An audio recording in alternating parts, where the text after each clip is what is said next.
RVA angai Kristu sunga kungi tuzui utenaute tuni isim lungdam na lai siang thowina mate alian somlenga aneu somnile kwa pan som thumle sagi na chang hi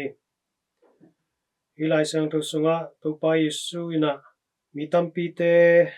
homun to awang na thu isa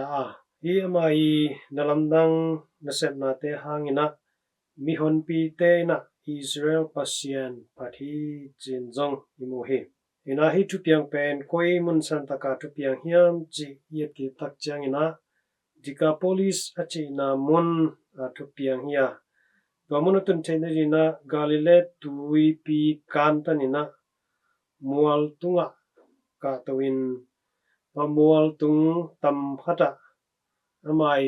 thu gen angai mihon pi te to akimuna hi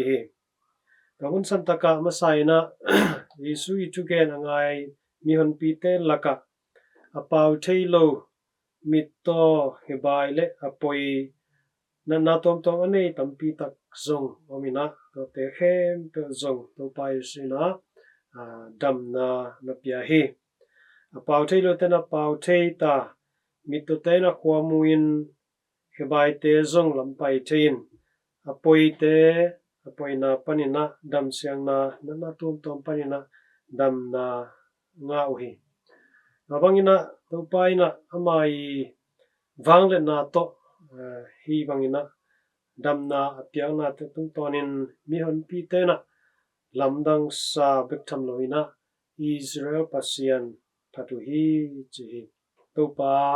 aphat ta kai na amai wangle na akilan na himuna ithehi Rakitak changina topa Yesuina amau te innan na san na te adam sak bekhiloina imihon pi te ina ama to am khopu pe nithum bang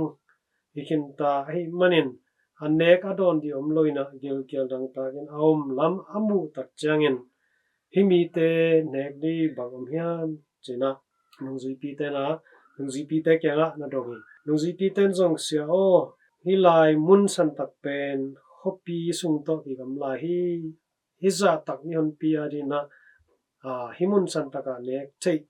amao i nek khop di ko ya mo zo di hiam china again ki tak chan to pai suna toilet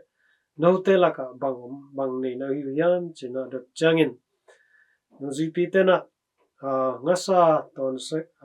pongmo lum sagi le ngasa pol khat kan hi chi to changina to pai suna tole ong la un china tua homun lum sagi le ngasa te tupa piain nion pi te leila ka tu sakina tua tupa apiak sa homun le ngasa te hom kesaki tua homun le ngasa te mitampi tak nihon pi tampi takina anek hi tak changina avalai te akai kop changin seng sagi amlai hi chi utena te tu ni to pai nalamdang bol na teina erina bang hong thei sakhiam chi ye tak changina to pai suina ei nan na san na te hongdam sak chei bana ei te ki tang sap na te a atom tungina ong hu den pa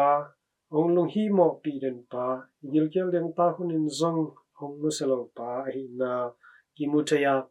abek tham loina amaina hu nuam peule a omlo panina a om sak te to pa hi na hi mihon tampi tak te wak chi ri ina annek tuidon gamlaka omlo chi pen nong zui pi te na athei sa hina pi in to pan amai wang le na to amai happy na himi te tu ala nok manina tua ngas khomun le ngasa te hang sakina nian pi te na ba hi manin tu ni ite ini simnon tang na sunga zong to pana ite kisap na te hong mulo hong thailo hilawi amaina hong mu hi hong thei hong he pi hi ama kenga zuanin ama kenga upna to thu inget le ite arina amana asep thei lo bang mom lo manina ite arina